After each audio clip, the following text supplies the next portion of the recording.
This is Ellen. She's an experienced manager at Products Unlimited who used to be a star seller before being promoted. She genuinely cares about the development of her direct reports and believes that coaching is a great way to improve their sales performance and achieve their career goals. She's currently a mediocre coach, but is trying to improve.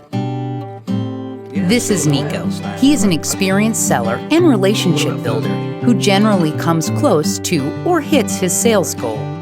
He has a good relationship with his manager, Ellen, and has been working with her for 2 years. Okay, so what's next on my calendar? That's right, my meeting with Niko. 20 minutes. Here are my notes.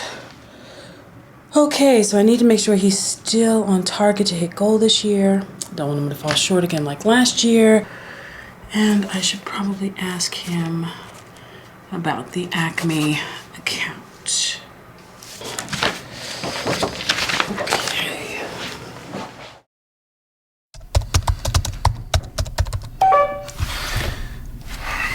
Oh, that's right. Meeting with Ellen today. I guess I gotta get going.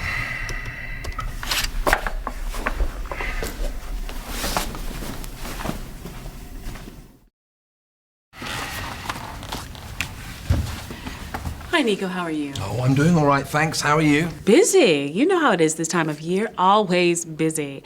But that's okay. I always say I'd rather be busy than bored. Absolutely. Well, I'm glad we have some time to talk. As you know, our Products Unlimited leadership team has recently asked us to put more focus on coaching. So we'll be having weekly one-on-one meetings to go over your progress and accounts instead of our previous meeting schedule of every other week. Sound good?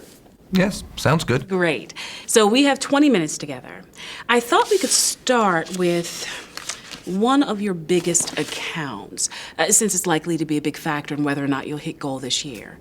Tell me about your last meeting with Richard from Acme. How did it go? It went okay. I've always had a good working relationship with Richard, especially when he was in his old role. Not sure if you heard, but Richard got promoted to managing director about a month ago. He's now the key decision maker for Acme. No, I hadn't heard. That's great news. Yes, for sure, as we have a really good rapport.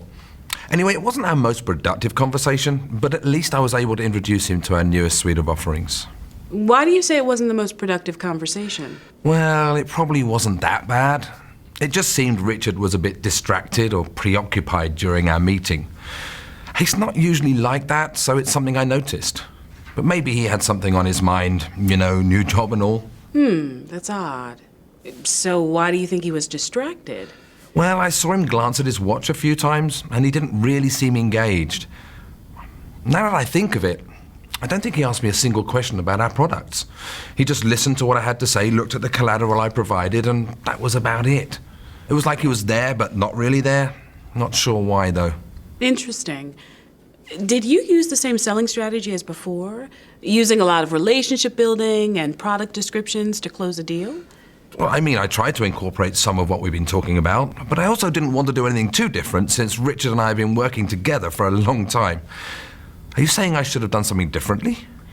Well, even though you've been working with Richard for a long time, it's important to tailor your message to him, especially now that he's in a new role.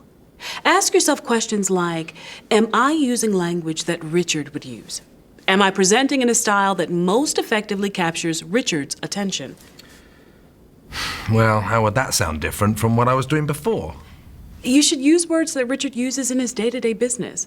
Consider what issues he cares about in his new role to ensure that what you're discussing is relevant. I see. I guess I can try to do that going forward. Lastly, you work with many managing directors from other companies in Acme's industry. You already know the pressing issues that impact these individuals. Use that knowledge when tailoring your message. Richard's new to his role, so he's probably anxious to make a positive impression with the CEO. This is his chance. We can help him look like a star. All you have to do is help him see how we can solve his problems. Yes, exactly. I thought I was doing that already, but I guess I need to tailor the message even more. Maybe then Richard will ask questions and be motivated to learn more about how we can help him and help Acme. Okay, good. So we've identified tailoring your message as a key area to focus on. Let's talk through a few more items you can work on before our next meeting. Does that work? Oh, sure. I guess I need to get this right. One thing I haven't heard from you is about making requests of your customers. It's very important that you leave the meeting with agreed upon next steps. So let's discuss ways you can improve your request during our next meeting. Let's also set a goal of selling at least one solution to Acme Company by the time of our next meeting. I'll add both to the agenda for next time. Well, having this sort of timeline will help keep us on track and serve as a good incentive to work quickly. Okay, I'll start focusing on those changes right away. Good. Now, we only have one more thing to discuss, and that's next week's follow-up meeting with Richard. What can I do to help?